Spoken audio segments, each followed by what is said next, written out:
Hello everyone. Welcome back to the TestMu conference. I'm Sanjay Nalamaru, Partner Marketing Manager at Lambda Test, and I'll be your host for this session. Now, this next one is going to be fun because it takes something we usually think of as unpredictable, even chaotic, and turns it into one of the most powerful tools for finding bugs. This session is called randomized testing. Gotta catch 'em all.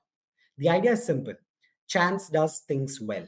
And when you apply randomness to unit tests or integration tests, you open up a world of edge cases that no one would ever think to write by hand. From obscure locale bugs to unexpected absolute value results, randomized testing has a way of shining a spotlight on those hidden gremlins in your code. And to guide us through this fascinating approach, we have an amazing speaker, David Pilato, developer and evangelist at Elastic.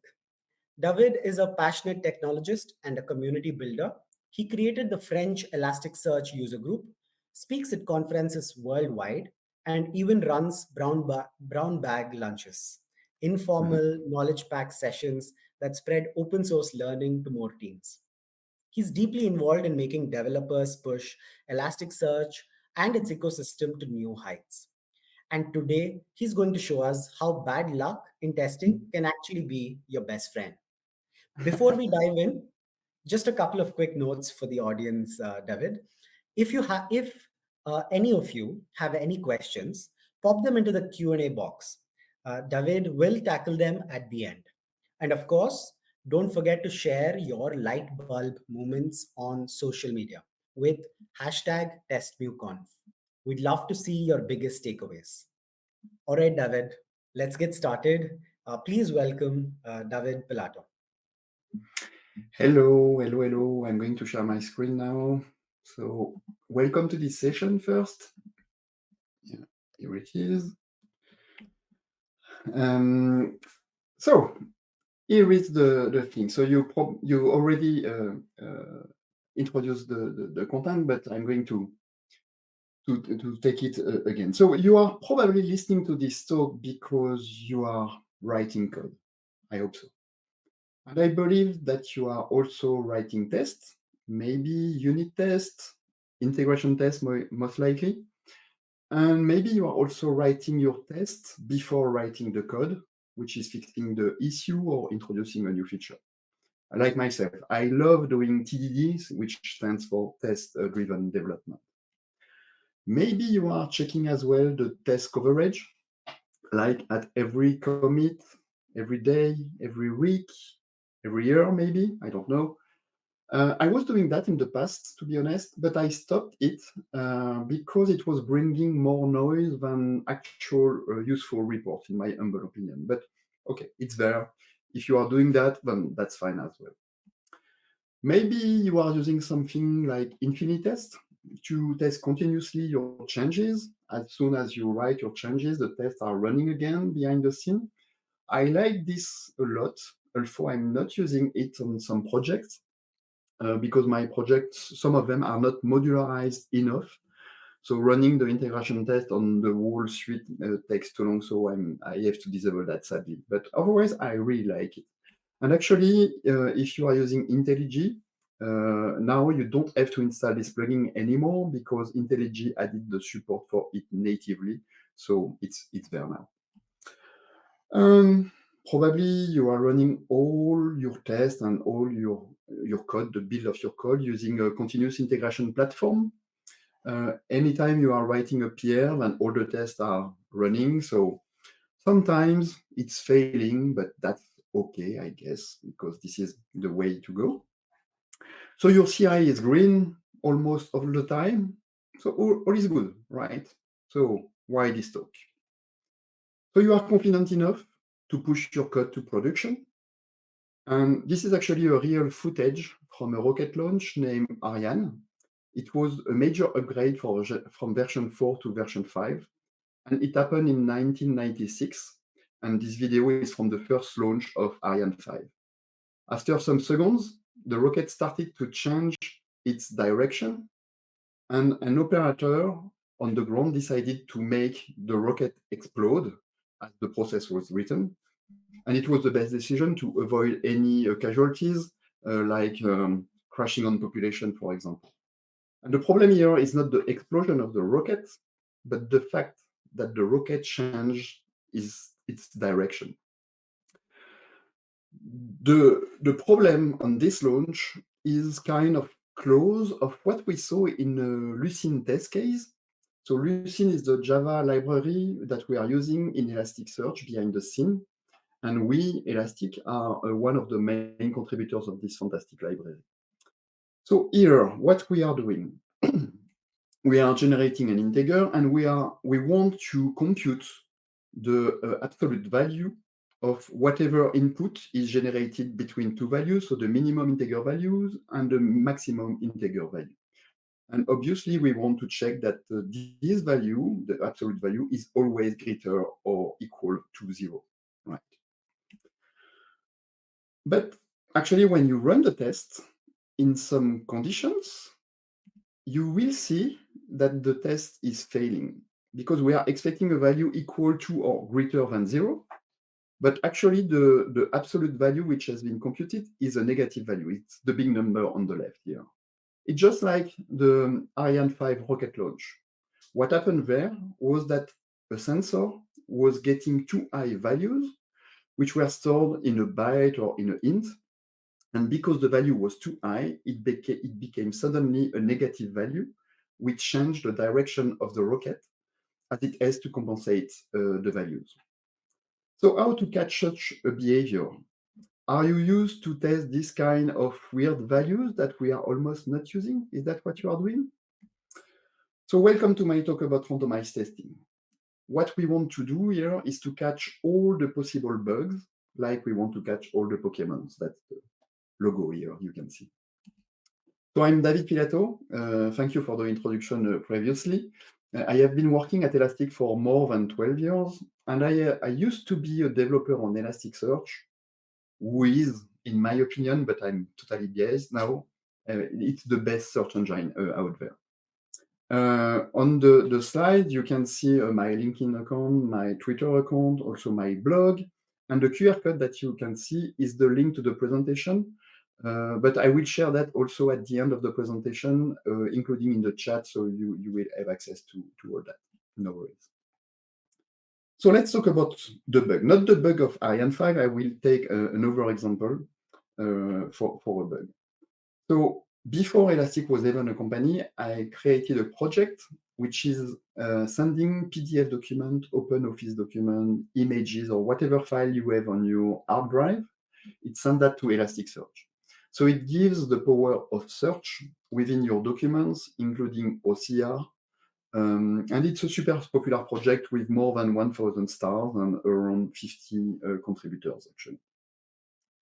So I was recently working on a pull request, and I have GitHub Actions running as my CI. I was able to stabilize the code enough, but at some point, one of the build was read. This is exactly what you are seeing here on the picture.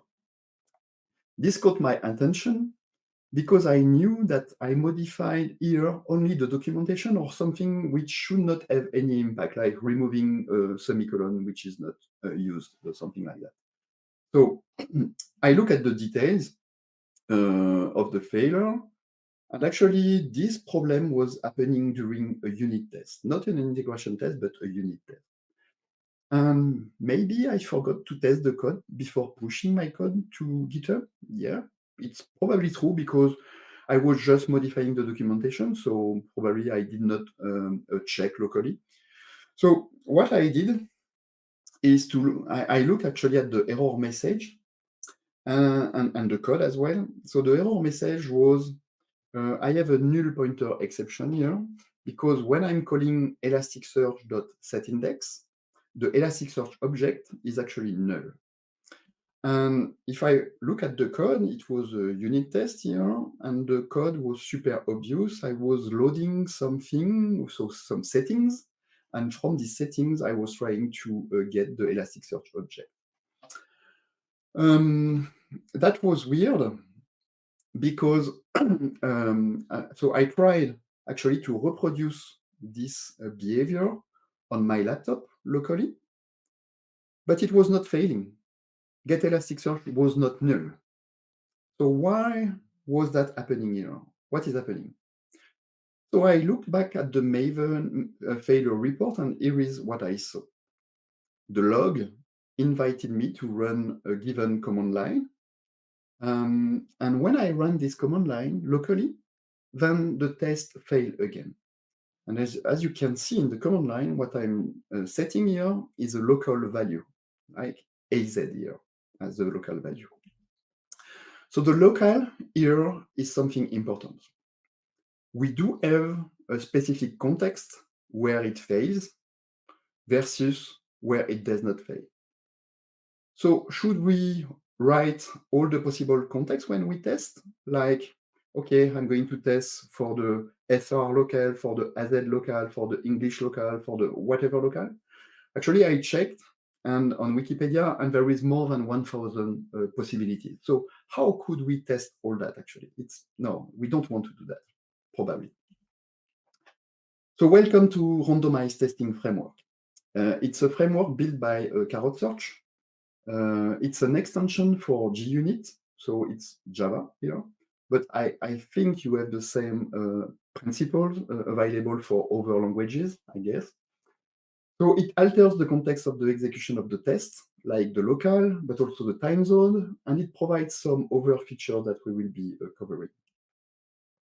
So how you install it? So pretty easy. If you know Java, then it's just adding a dependency in your pom.xml file, which helps you to describe what the project is. So you add the dependency to the randomized testing runner. And then you deactivate the default test plugin, because the default test plugin will run otherwise behind the scene. So here you remove the run of the Surefire plugin. But instead, you activate the randomized testing plugin. And to activate it, you just have to configure and say, okay, for unit tests, when the test phase is run using Maven, then you run the goal of the plugin. So you can do that as well for integration test phase, for example. And this is super nice if you are also using test containers, for example. And this is what I'm using on File System Crawler project, test container, randomized testing, and all that stuff. You can also define many configuration options. By default, you don't have to define anything. But here I'm showing you some of the things. For example, if you look at the listener's report text, you have a show output value, which is set to always here. But what you can do is to show output only on error, which means that you are not going to write tons of logs if nothing bad is happening. You will show only logs only if something bad is happening, something like that. Same, do you want to leave on disk all the files that have been generated during the test executions? Yes, no, so you can change that if you want to. Many options. And then how you use that? So actually, the framework provides some methods which helps to generate random objects like numbers, texts, whatever. It's super useful when you want to test your code in different conditions. For example, here I want to create an Elasticsearch cluster with a random number of nodes for the cluster between 1 and 20. And I know for sure that the behavior of Elasticsearch could be totally different when it comes to distributed writings or readings. Then I want to create an index with 1 to 30 shards. So a shard is in Elasticsearch a mini index, if you wish, and a mini index. So each shard is a Lucene instance, and Lucene is the project that I mentioned before. And this is where we distribute the documents. So here I want to have a random number of shards, and same for the number of replicas. The number of replica could be from no replica at all to at most the number of node minus 1. I could make more actually replicas, but it will be useless. So my test could be a bit different, but here I choose to have only at max 1 shards allocated per node. That's what it means. And with that, I have a context which will always be different whenever I run the test. So I can find maybe a weird case when my code is not behaving as I am expecting it to behave. So here, this is the way you use this random library. You have plenty of other methods available. For example, you can remember that for the FSCrawler project, I hit a problem when my code was running using a specific local. So I was using here the random local value. And also the random time zone is set. I will show you that in a moment. So the random local is called every time I'm running a test suite. So I'm able to run the same set of tests using different local, if you wish. But now, what happens when you miss your target and your test fails? How you can reproduce the problem in the same context? You can, of course, log and print all the details of the local used, time zone, or whatever values. But so it become hard because you maybe generate a different number of shards, even different number of replicas. So if you have to print all that, that's kind of weird. So how to make sure that you can run the same test locally and have the same random values? Welcome to random. Spoiler, it's not really random. I want to explain that. A random number is actually never a random number. It's always computed from a seed value, and this seed value could be created from the timestamp when you are running the test, for example, or it could be computed from the network card address, for example, or it could be a combination of all that. So whatever the implementation is, the random value is always computed from a seed, and this seed can be something. So if you provide the seed, the random values computed from that seed will always be the same when executed in the same order. So running the test again with the given seed will create the exact same context.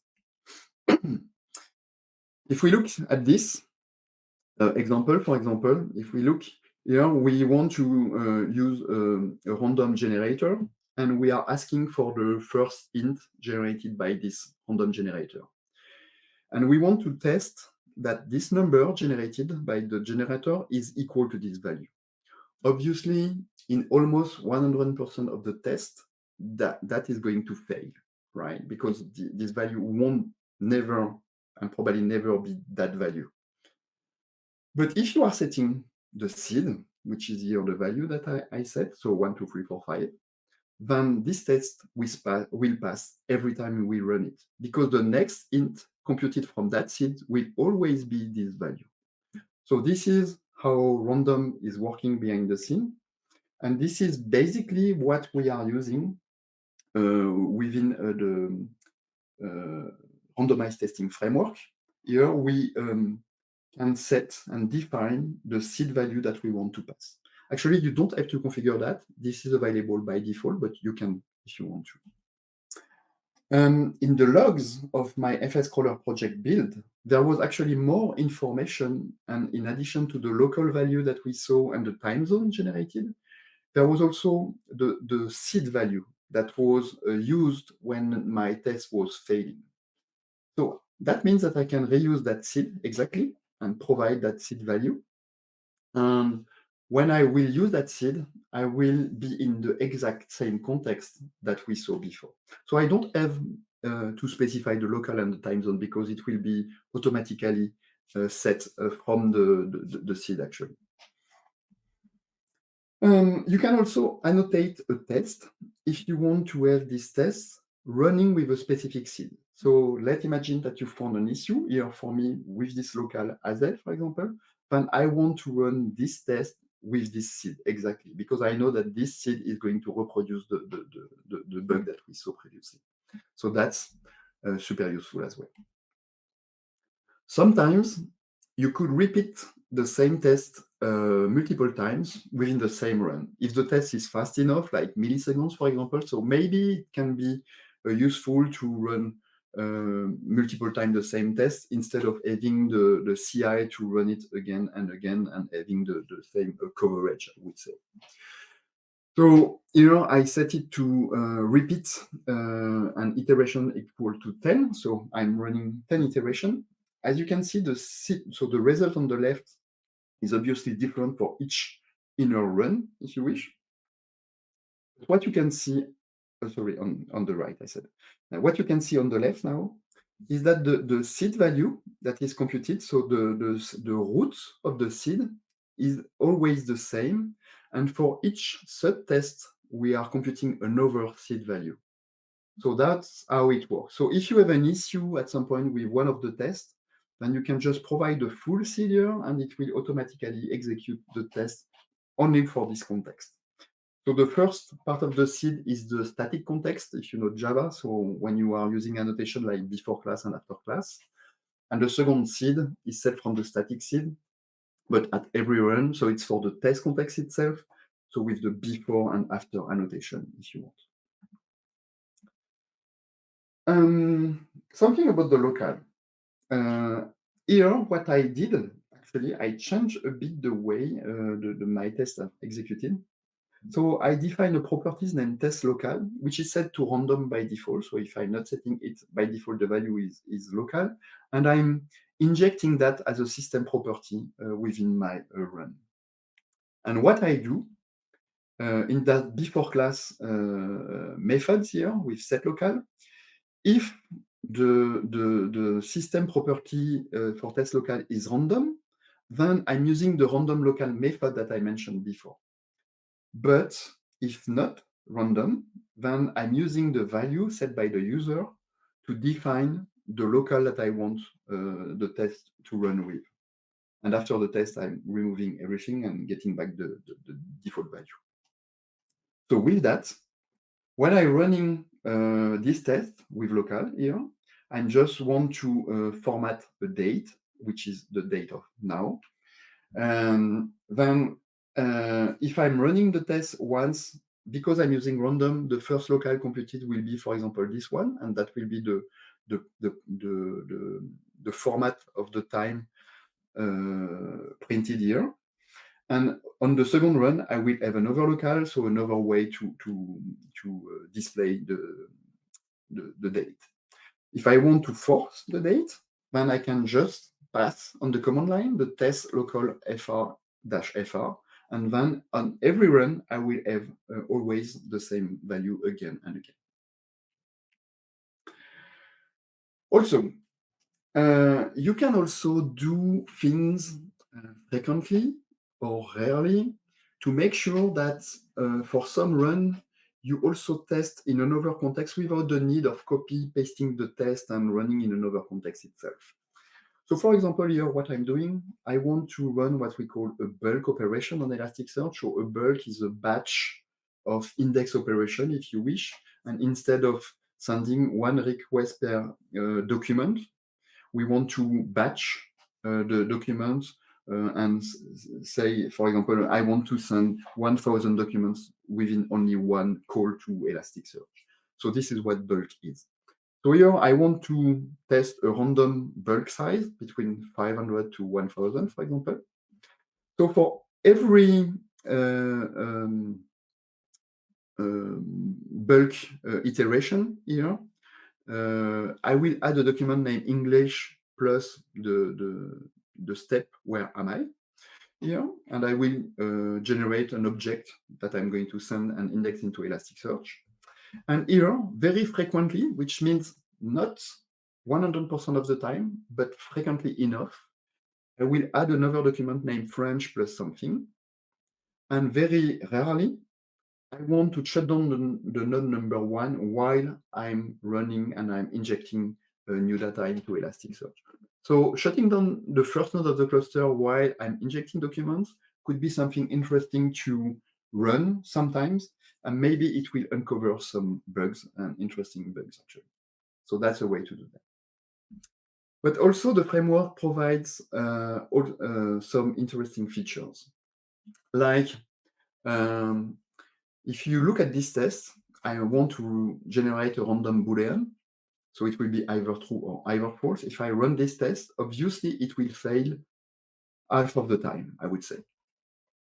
So instead of failing when the conditions are not good, the Boolean is not true, we can just ignore the test. And to do that, you can just assume true, B, So assume true is not coming from randomized testing, it's coming from JUnit, but I wanted to mention here because sometimes it's useful. For example, you can have some context where you don't want to run the test because you don't have the right context to run the test. So here I'm running the test, and if you look at the generated value, the Boolean value is false. So I'm just ignoring. You see here on the left, ignore if useless. So this test is ignored, and I'm not going to fail the test because I don't have the right condition. And sometimes when the Boolean is true, then the test is run actually, and that's okay. And now I can test things. So it's super useful, for example, for me, for my FS Crawler project, when I cannot test something on Windows operating system, for example. So I'm checking the OS where I'm running the test, and then I assuming that the OS should not be Windows, and then I can run the rest of the test. If it's Windows, then I'm just going to skip the test because it's useless to run it and fail. One of the other things you can do is to do less during the day. Sometimes you have long running tests, specifically in integration tests with Elasticsearch.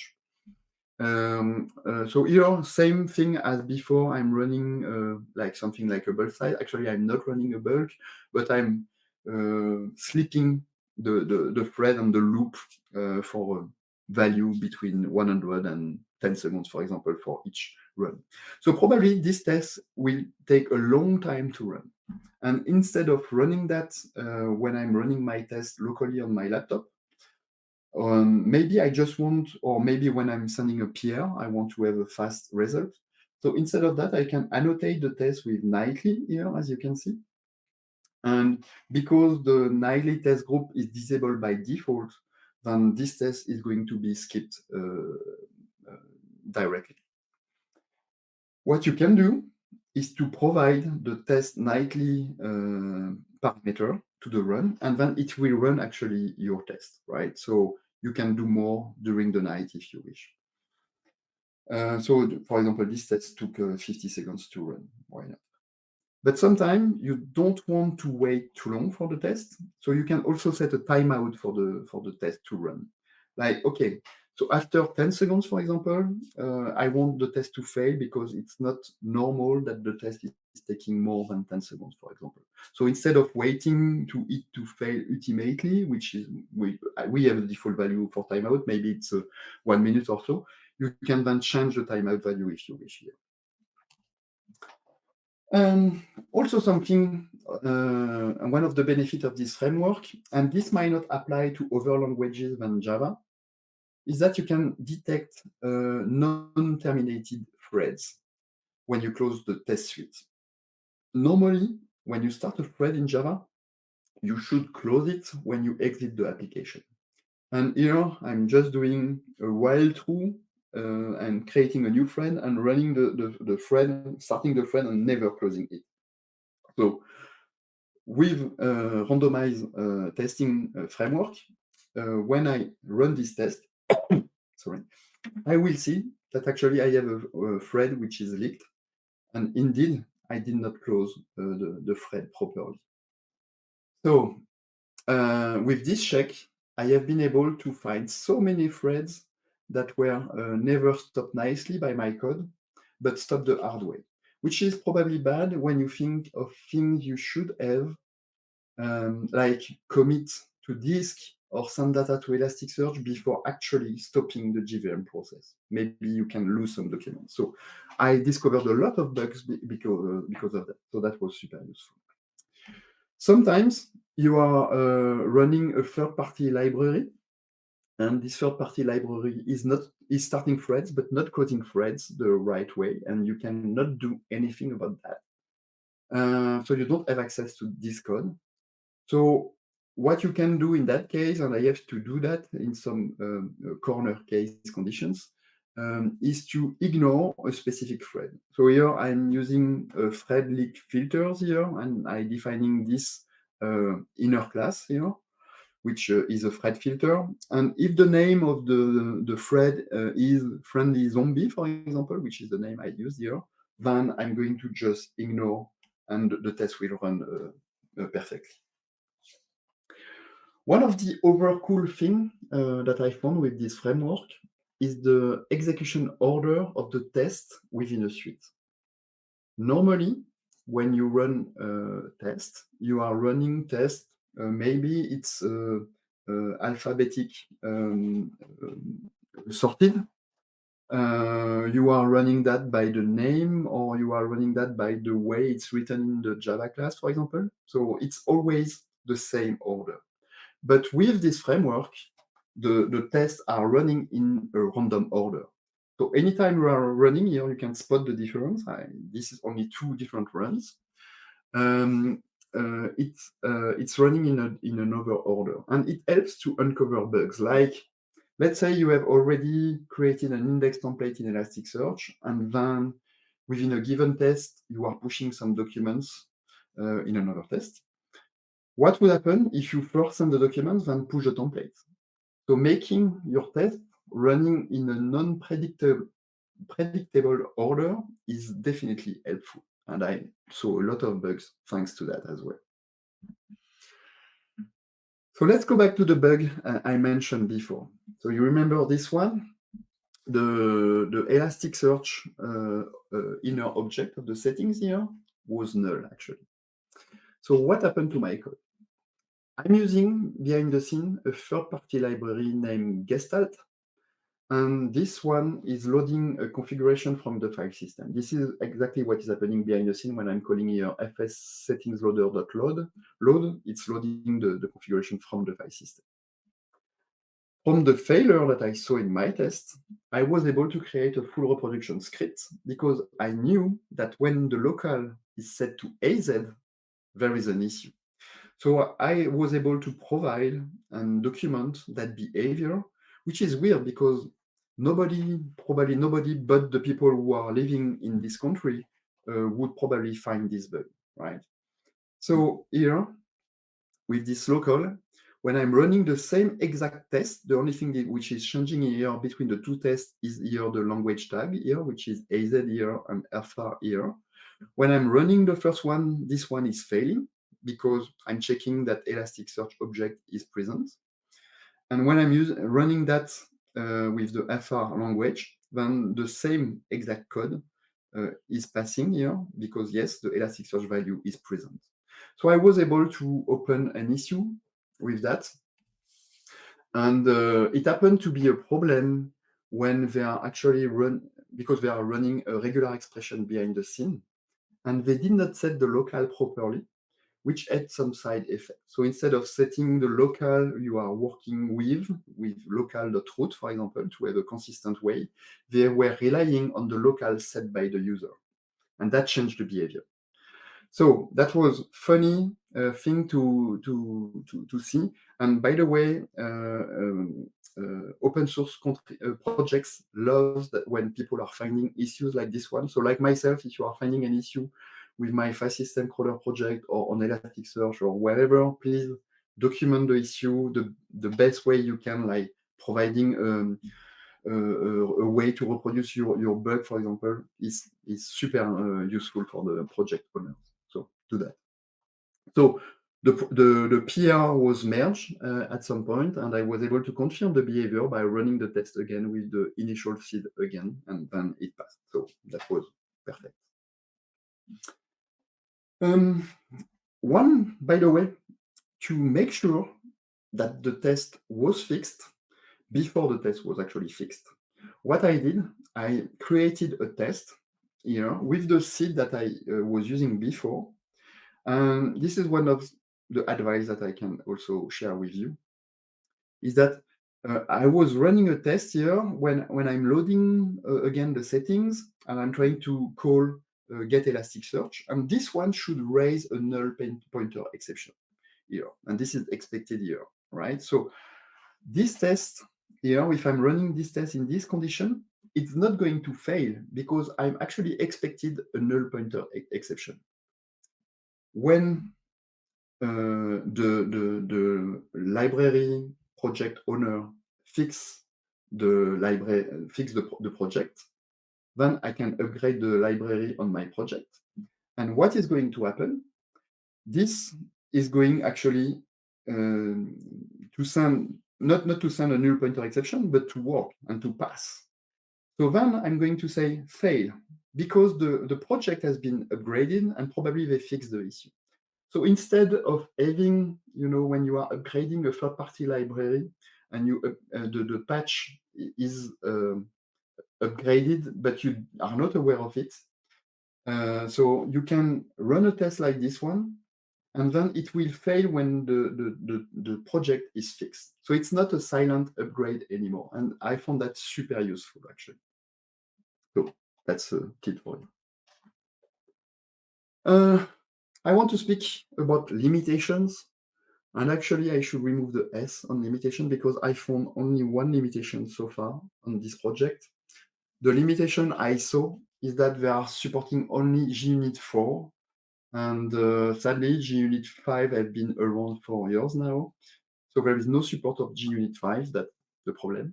The project owner is totally open to contributions, but I never found the way myself to make it work with JUnit 5. So if you are an expert of JUnit 5 and Ant and Maven and Java, so feel free to contribute to this project. That will be super useful, actually. But that's the only limitation I saw. So using randomized testing, that will help you to catch all the Pokemon. No, I mean actually all the bugs. It's just like a Roomba vacuum cleaner. You let the tests continuously running within different contexts, so within different seeds, and you will end up finding errors that you never thought it would happen, just like for Ariane 5 rocket, for example. So actually, it makes you happy when suddenly your tests are starting to fail, and which is quite an interesting switch of mine, in my opinion, because normally as developer, we hate finding bugs. So myself, I'm super happy anytime my CI is detecting a weird case, actually, now. So that's super interesting shift of mind, in my opinion. So this is that was me. I'm not sure. I think I have 8 minutes left or something like that. So I can take a question that you have if you wish. You will see I'm going to paste the slides, but you can also take a screenshot of the QR code. That should work, actually, but I'm going to paste the slide in the chat now. And yes, and I'm open for questions. All right. Thank you, David. That was a wonderful session. Cool. Thank you so much. I hope you learned something. Yeah, no, so let's jump into some questions. I have shortlisted a few. There are a lot of questions in the Q&A box. But let's start with this one, right? So the question here is from Himanshu. He asks, how do you convince a team that a test suite that regularly fails is a good thing? Many organizations have a culture where failing build is seen as a major problem, not a sign of robust testing strategy. That's a good question, actually. I mean, I think you can just show the video of the Ariane 5 rocket, and I think that will be okay. I mean, for Ariane 5 rocket, for example, there was probably hundreds of millions of dollars spent in this rocket, or maybe billions of dollars, and because we did not test properly the thing, then we lost a lot of money.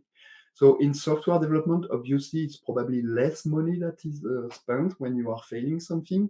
But when you are failing hard in production, and then the users are actually hitting the issue instead of your CI catching the issues, then okay, you know that you have a problem with your business. So yeah, I think leading by example is the way to go. The first time I saw plenty of issues when we added randomized testing on Elasticsearch, for example, I was kind of pissed off because there was too many red alerts every time. And that was a lot, actually. But with the time, we finally stabilized the thing. And at the end of the day, we were super happy that we were able to catch some corner cases like I showed you. So yeah, by example, leading by example. So try it for some time, and you will discover that bugs that you never thought about that. You can never imagine such a bug, for example, like the AZ story that I mentioned. Who can thought about that? Right. All right, David. I have one more question here, and I don't want to put you on the spot, but if this question is from Pradeep, and his question is, if you could only use one testing strategy for the rest of your career, a little bit extreme, of course, but if you were to, would you pick randomized or deterministic testing, and why? Randomized all the time. Now, every time I'm starting a new project, I'm using randomized. So I'm not really honest. It depends on the project. But for a big project where people are using that in production or things like that, then I'm using randomized testing. When I have demo projects, like for talks, for example, I'm running some demo projects, then I'm using deterministics for those ones. But that's the only condition. Normally, my mental way of addressing tests nowadays is always pick randomized testing if you can. Fantastic. Okay, I have one last question, Mhm. and this is more towards measurability, right? Paul asks, how can the overall impact of randomized testing on our software quality and development velocity be measured? Is there Uh, is there a way? What do you? That's a good question. I think, yeah, and the development velocity be measured. Indeed, there is a consequence of the development velocity. The day, if you are not starting with randomized testing, let's say that you have a project which is already running with your test, and then you want to switch to randomized testing, you will discover, as I said, a ton of bugs. So that will probably slow down the development velocity, indeed, because your developers are going to try to fix issues. So what you can do maybe in the meantime, you can just deactivate some tests if you have too many tests which are randomly failing because of that.